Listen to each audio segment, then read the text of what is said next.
Is it on now? Is it working? Hey, there I am. How you guys doing? Good afternoon. Don't mind all the extra shenanigans. I'm wearing 2 microphones today because if you get to know me, you'll know I have a YouTube channel and nothing goes undocumented. So we are documenting this for posterity. So you might end up on YouTube, just fair warning. If we end up with any volunteers today, but let me make sure this one's on. Okay, that's recording, that's recording, that's recording. How are you guys today? I'm Joni Simon. I'm a local food blogger, food stylist, YouTuber, and I also have weekly segments on Channel 3 and Channel 7, so you can see me cooking up all sorts of fun things. My website is jonisimon.com, so you can find all my recipes there, including what we are cooking up today. Now, I don't know if there are any fans of macaroni and cheese in the audience today. Anybody like mac and cheese? Yes, I figured this was a crowd pleaser, but it's just a smidge healthy. I mean, don't worry, we're still using butter, we're still using cheese, but we're throwing something else in it, which, do you guys know what this is? Butternut squash, totally. This stumped a couple folks last week. So how many of you, by show of hands, have ever cooked with butternut squash before? Yes, and we had some recent converts last week who are back for round 2. I love it. So this you can find at pretty much any grocery store. I actually bought this at Fry's. You could do this recipe though with a pumpkin. You could do it with acorn squash, delicata squash. The world of squash is wide and wonderful, so you could certainly go all sorts of directions, but I should probably put some gloves on. I believe there were gloves in here. Oh, here we go. Food safety, guys. Safety first, right? You don't know where I've been. You don't want to contract any bizarre diseases from me. I promise. I wash my hands. Food safety is number 1, but just in case, we'll have some gloves on today. All right, so a lot of times you're like, okay, now what do I do with this? I got it home. So what you want to do is make sure to get a sharp knife. Don't cut yourself. This is a 6-inch chef's knife, pretty much the knife that I use for nearly everything in my kitchen, just because it's a good all-purpose knife. But you see that I just kind of slice there down the side, and then we go around the back side, and it's just like carving a pumpkin. If you've carved a pumpkin before, you can definitely open up a squash. So, and then you slice on through, and it's that beautiful orange color that we know and love on the inside. And then what you do with it at this point, in order to get it into our macaroni and cheese, is we want to roast this. And we're going to roast it in the oven. All you got to do is take this and rub it down with some oil. You don't even have to take the center out if you don't want to. You rub it down with some oil. I usually do olive oil or grapeseed oil. Stick it on just a regular old baking sheet in your oven at 450 degrees for about half hour.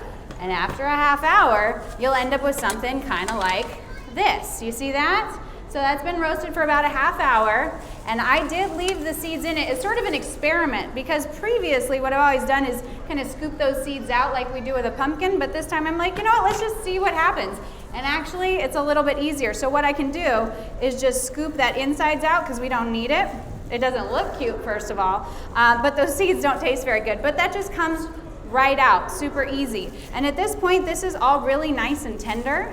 And we're gonna go ahead and scoop this into this bowl right here, which I'm gonna add to our mac and cheese once we get that rockin' and rollin'. But so to start the mac and cheese, any good mac and cheese, I can tell you, I mean, there's the box stuff, which does in a pinch, and I was raised on that stuff. But if you wanna make homemade mac and cheese, you gotta start with a roux. You ever seen that? R-O-U-X? That is the basis for any good macaroni and cheese. And what that means, let me make sure I got my heat going okay, I don't wanna burn my roux, is butter and flour. Simple combination. Fat, woo, it's a little hot, woo. These are the adventures of cooking in someone else's kitchen. You don't know exactly how it's gonna behave. Woo, that was a little hotter than I expected. This is called live TV, folks. No, it's called live in real life. Here we go, I gotta turn that down. So I'm actually gonna not use that because it's a little too brown. So adventures of cooking in real life. So you want to make sure, of course, that that's over like a medium low. Apparently I had it a little high, and we got brown butter now, which is totally fine. No big deal. I got more of this stuff. Where there's Joni, there's always more butter. So I'm gonna go ahead and wipe that up. Start again. Here we go. Because I want to deliver to you guys the best mac and cheese here today. All right, so let's try it again. Make sure this is right temperature. It's still a little warm, but it's not going to burn our butter, so we're doing good. So I've just got regular old unsalted butter. People are always asking me, Joni, when do I use salted versus unsalted? And usually I will tell you, I always use unsalted no matter what I'm doing in my kitchen because I want to be in control of the salt. I'm a control freak and I admit that openly. And so I want to be able to control the amount of salt I'm putting in. And two, you can always put more salt in, but you can't take salt out once it's been added. So I really like to use unsalted butter for the most part, but my dear sweet husband up here is always going, Jody, just buy the salted butter. I'm like, okay, so house divided, it's okay, we'll survive. So I'm just adding that butter and then with some flour. And this is, you're gonna say, Joni, this is just like making my Thanksgiving gravy. And I say, exactly, it's totally the same kind of idea. And I'm gonna show you what you're looking for. So let's see, you guys can't see what the color looks like. So what you wanna do is the butter's gonna start to melt down and we're gonna get this great kind of consistency here where it's just kind of a paste. You see how we're going there? It's kind of a paste there. Oh, let's see, how does this camera dealy work? Oh, there you can see it, right? Hey-oh, modern technology. So we've got that butter with that flour, and this is a roux. Now, when you're making a roux, there's various colors of roux. So this is very light right now, right? We've got kind of this tan taupe color. When you're doing something like a gumbo, you're gonna go for a really, really dark roux. You're gonna go for, you know, nearly chocolate colored, and that's gonna give it so much flavor. It's a really great flavor additive. But here, this is gonna help thicken our cheese sauce and again, give us a nice little flavor. And so I'm gonna take that into just kind of a little bit of a caramely color. So I'm gonna let that hang out. Hope that my little burner here doesn't betray me. And I'm gonna keep scooping out the insides because I wanna give that just a little bit of time to get some color on it. All right, so I got my squash in there. Let's check back on our roux. How's he doing? We can turn up the heat just a little bit. But you want to make sure to keep an even heat on here because it might start to separate, right? That butter would separate from the flour. But what we've got going on here is very, very nice. This will definitely work, right? Do we see that? It's a good kind of consistency. So I would typically give that just a little while longer, but we're gonna keep on going. So now the kind of pasta we're using today, because this is a macaroni and cheese, but it's actually not technically macaroni because you see these little guys right here? Do you know what shape of pasta that is that I'm using? A little corkscrew? The swirlies?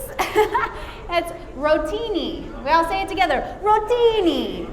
You gotta say it like your giada, right? Rotini. So that's what the kind of pasta is that we're using today. Exactly, he knows it.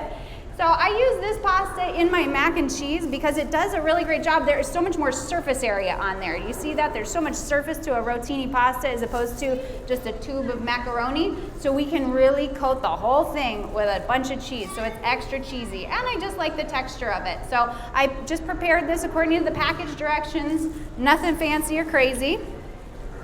All right, so now that we've got our roux rocking and rolling, we take some milk, and I'm using whole milk. We are a whole milk drinking family. I don't know about you guys. I was raised on 2%, but now that I can buy my own milk, I buy whole milk. And you know, life's short, but that's the way I go. So what we want to do, now this recipe, I have it all printed, tested on my website. It should work just fine.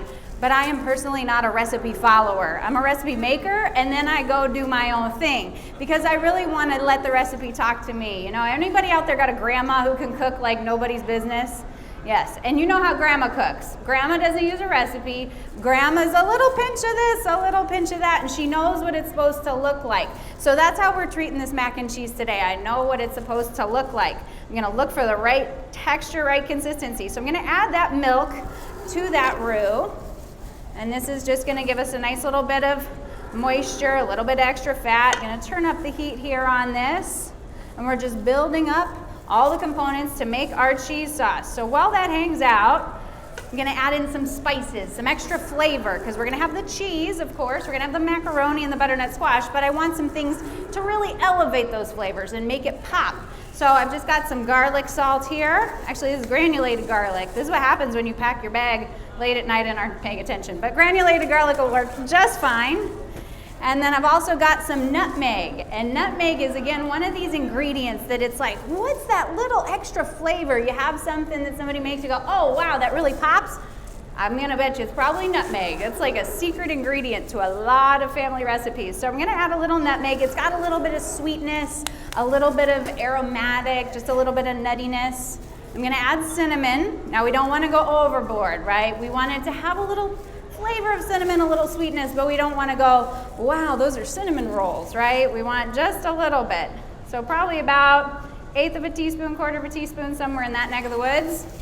Adding that in. And then ginger. I love to use ginger because I just think it has a nice, again, a little sweetness and a little bite. Because when we are composing a recipe, we want to put together flavors that balance it out. We've got some really great kind of luxurious cheese in there. We want to cut it with just a little bit of bite, which is then why I'm also adding in one of my favorite things in the whole world, a little Louisiana hot sauce, which this is not spicy. Don't worry, there's probably some pepper eating contest or something here today. This is not for those folks. This is super mild, but it's just going to add just a little acid for us. So, you know, kind of that tanginess. That's what I like in my mac and cheese. So I'm going to add just a little bit of that as well. And oh, this is looking great so far. Perfect. Mix that up so that we've got kind of, you see a sauce starting to form. We've got some clumps, but that's what our spatula is for, to help smooth all those out. Oh, and it's already starting to smell good. I can smell that garlic. So now here's the part that I missed. So you guys were here last week for the demo, and I all of a sudden got off stage and I'm like, I didn't use my eggs.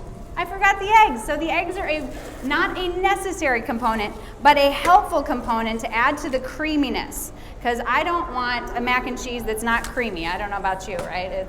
That's what we go for. So I add an egg into my sauce mixture, but what I want to do is temper this egg. You guys ever heard that term, tempering eggs?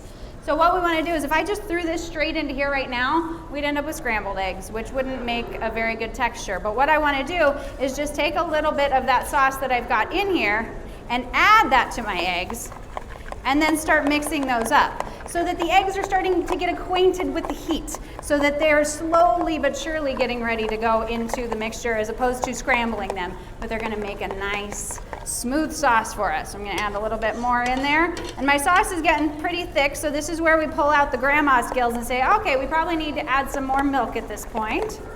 So I've got my eggs hanging out there. Let me add some more milk because I see this sauce is getting pretty thick. It's just like making gravy, you know, which we're all getting ready for here in a couple weeks. Once Thanksgiving hits, you just want to get that right kind of balance of a sauce. We don't want wall paste, right? You don't want to caulk a wall with this stuff. So we start mixing that in, and now my eggs should be properly tempered, so I'm going to add those in as well. And then we get everything together. So this is what we're looking for. We see this sauce, we got a nice sort of consistency there. That is what I'm looking for. So we got our eggs, we got our milk. I'm gonna add a little bit more milk, just because I always need more milk. All right, there we go. And then what I got is shredded cheddar cheese. You can go 3 cheese, 4 cheese. You can get all sorts of crazy with your cheeses. I just figured we got a lot of flavors going on in here, so I'm gonna keep it simple with the cheese. And 2, just a word to the wise, something that a lot of people are surprised at, is be sure to shred your own cheese, because what happens is you ever get that pre-shredded cheese, which is super convenient, but what they do in the stores is those packaged cheeses are treated with potato starch, which potato starch isn't going to hurt anybody, but it's going to affect the texture and the meltiness of your cheese. So if you've ever tried to cook with cheese that's pre-packaged and you're like, it's not doing that magical ooey gooey thing, that's because it's treated with potato starch. So just shredding your own cheese is going to really go a long way in making for this to be a fabulous macaroni and cheese. So I add my cheese into my sauce. And so what's going to happen is now I've got that sauce going on. You guys can see that. Nice and ooey gooey. I'm going to let that hang out, and I'm going to finish up mashing up make sure all the peels are out. You guys don't want to eat the peels, do you? No, we don't want the peels today. So I'm going to mash up my squash. Now sometimes when I do this recipe, I'll just mash the squash all together like I'm doing now. You could also dice it up if you want to add just a little bit of texture. You can get all sorts of crazy with it. But I'm going to mash it up here today so that we can really hammer home that orange flavor. So my little nod to Kraft macaroni and cheese, that vibrant orange, is coming now naturally from our butternut squash. So I'm going to add that in. Doing so good so far. Here we go. Let's go ahead and turn up the heat just a little bit. Oh, it smells good, you guys. Smells good. Now I have left out a very, very important ingredient that I need to make sure to add and that is salt. Salt is what we need, whether we're doing desserts, whether we're doing something savory. This is one of the most important things, and one of the things that people don't use as much as maybe they should. You know, sometimes you're like, oh, this plate is good. Add a little bit of salt, it really brings it open, because what happens is salt, when it gets on your palate, interacts with your taste buds and opens them up so that they can be ready to receive whatever magical flavors you have mixed into your recipe. So salt is really, really important. So if ever you've got a recipe and you're like, it just needs a little extra something, sometimes try salt, and sometimes the other magic ingredient is vinegar. I use vinegar in quite a few of my recipes just because, again, it opens things up, it opens your palate up so you can taste then the ginger and the nutmeg and all those other great flavors. So I add my salt in there. All right. And we got some cheese sauce. Oh, you guys. It's like fall and Grandma's home cooking. This is perfect. Okay, make sure to mash those up, because you guys want samples, don't you? Yes. All right, and then I just take, this is 1 pound of pasta. I'm just gonna add that right into my pot there and fold it all together. And then that is how I make my macaroni and cheese. Now, a lot of people at this point then will throw this into a casserole dish, throw some breadcrumbs or something over the top and bake it off. Totally fine, I recommend that. But for me, I'm way too hungry at this point usually, and I say, I just want to eat it. And this is usually how I serve it, is just straight up, ready to go. I don't do any extra baking. But if you want to take those extra steps, maybe if you're doing this for Thanksgiving, or if you're having people over, that's a really fun way to present it too. But and that, you guys, is homemade butternut squash mac and cheese. So we're gonna let that hang out for a minute. We'll be sure to get you some samples, but in the meantime, I got one more recipe. You guys want to see one more recipe? All right, something sweet. I'm gonna let that hang out because all those flavors can mingle together. Let me find the gloves again. I don't want to put mac and cheese in our pumpkin pie milkshakes. Ooh, so I know, you know, the controversy right now is it's pumpkin spice season, but I personally really love pumpkin pie, and I really think they're two very different flavor combinations. But we are gonna do a pumpkin pie milkshake, and this one is super duper easy. Takes not a lot of time at all. But this recipe happened because, okay, you guys you hanging out on Facebook and you see those little videos where it's the hands assembling things really quickly, like Tasty and BuzzFeed. So my business, that's what I do. That's what I get paid to do, is make those goofy little videos to hopefully get people excited to click on stuff. So I do videos right now for Dreyer's ice cream, and I had some leftover ice cream, and I was like, well, what am I gonna do with this leftover ice cream? I'm gonna make milkshakes, and that's how this recipe happened. I usually have some leftover ingredients on hand, and then that's when recipes happen. So today we are using this is not sponsored by them, this is just what happened to be left over in my fridge. So we have the Dreyer's Caramel Delight, and I thought the Caramel Delight would work nicely because I don't have to add in a bunch of extra sugar, and I am a caramel freak. You know, when it comes to dessert, I will sometimes pick caramel over chocolate. I don't know. Do we have any other big caramel fans out there? Yes. So as you can see, I'm very delicately and very finessedly putting this ice cream into my blender. And this is probably my prized possession in life, is my Vitamix blender. I went for, how long have we been married? 10 years? With all sorts of, lesser blenders, inevitably to be disappointed or have them break down, and finally I got my Vitamix, and I tell you, this thing, it can blend anything. It can blend. They don't pay me to say that, it's true. Best blender ever. All right, so we get our ice cream in here. If you wanted to use vanilla, you could do that too. I just, again, like the caramel because the flavor that it's gonna add to our pumpkin pie combination. And then what I have is pureed pumpkin, which is different than pumpkin pie filling. So when you're going down the grocery store aisle and you're getting ready to make something, just know, is the recipe calling for pureed pumpkin, or is it asking for pumpkin pie filling? Because the pumpkin pie filling already has the spices in it. But again, we have already figured out that I'm a control freak, so I don't want them putting the spices in. I want to put the spices in myself. So I'm going to use some pureed pumpkin here today, and this, of course, is going to give us that pumpkin pie flavor. All right, get my spatula here. And make sure to always keep a can opener with you. It makes a demo hard if you don't have a can opener. Okay, so again, I'm kind of eyeballing it. This recipe is on my website at jonisimon.com, so you've got all the perfectly measured proportions and all that stuff.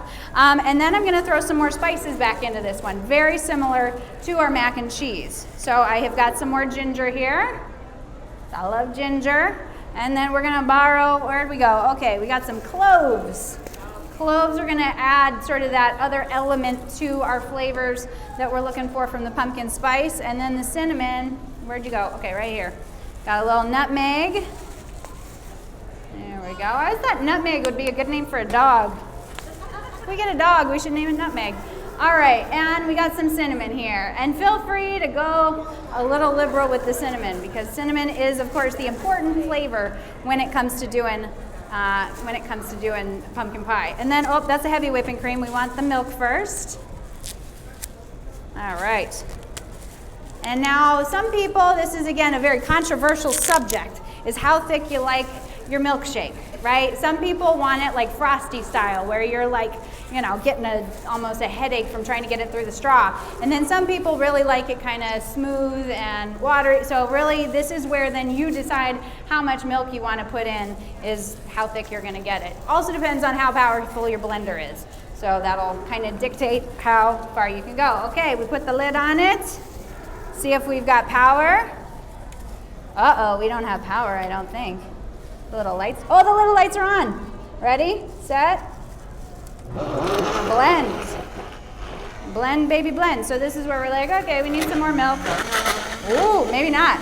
So that's the right texture right there. It smells like a pumpkin pie, but because it's 90 degrees outside, it's frozen because we don't want anything too hot today.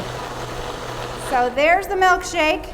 And then for me, I need to serve a milkshake with whipped cream. But one of the things that I find a lot of people haven't ever done is make homemade whipped cream. So how many out there have ever made homemade whipped cream? Okay, so you guys already know. But for those who don't know, this is a really helpful thing. And I always get the, oh, that's so easy. I go, I know, I'm not doing anything too impressive up here. So we've got heavy whipped cream, my favorite thing in the whole world. Come Christmas time, that's all that's in my fridge. So, and I'm gonna put that in a metallic bowl. And it is important to use a metallic bowl just because what's gonna happen is it's gonna get really nice and, oh, here, let's turn you down. I don't wanna burn my mac and cheese.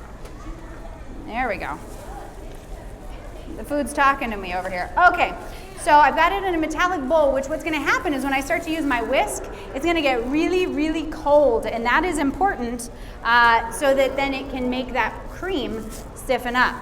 But, oh, and then what I'm gonna do too, hold on. Getting ahead of myself. I'm gonna add a little sugar. You can do it just regular. A lot of people will say, oh, I just do just the whipped cream. I like to add a little bit of sugar, sometimes a little vanilla extract, or if you wanna flavor it, like if you were doing maybe some sort of mocha or something, you could do peppermint. A little peppermint extract would be great too. But then what we do is we throw on the whisk. And this is a lot better, as you can see, than using my arm. Some people, you know, you can definitely use the standard whisk. A larger whisk versus a smaller whisk will do better because it will incorporate more air. So it is important the size of your whisk does matter. But today I'm using the electric one because I love this thing. It's also got a blender attachment to it, so it's probably one of my favorite kitchen gadgets that I own. But really all we do is just sit here and let it do its thing. And it's gonna make whipped cream in just a minute. But what you do want to make sure is just as far as how far we take this into the whipped cream process, because what you'll start to see is it'll start to thicken, but at a certain point it'll be perfect. And then if you go too far, then what you're going to end up with is butter. And butter is great, but I don't want to serve butter on my milkshake. So now what I'm going to do is take my, that smells so good. All right, I've made a mess of the kitchen, you guys. So then all you have to do, pour it in right here into our cup. This one's gonna be for me. Can I get a volunteer if somebody wants to share one with me? Come on up, bud, come on up. Give them a round of applause, you guys. You're the next contestant on Pumpkin Milkshake. All right, come on up, buddy. Oh, he's got a busted arm and everything, perfect. Come on up here, right here, right here. On stage, there you go. You volunteered, what's your name? Cade. Cade, you guys say hi, Cade. He's our willing contestant today. So what we're gonna do is then I'm gonna throw a little bit of that whipped cream on top of there for you. And then I've got some more spices. What did I do with my cinnamon? This is the piece de resistance. So we take a little bit of that cinnamon and we just do a little bit over the top there. And there you go, my friend. There's your milkshake. Now you gotta, here, come over here, come over here. You gotta tell me your official review. Give it a sip. Tell me what you think. He's not gonna lie. Kids don't lie. Can you get it through there? Yeah. What do you think? It's really good. It's really good. All right. Thanks for coming up, Kate. So with that, thank you guys so much for coming to my demonstration today. I'll get some samples coming up and you guys can come up here. I also have my card if you want to follow me on social media online, jonisimon.com. But with that, you guys have a wonderful day. Enjoy the fair and thank you.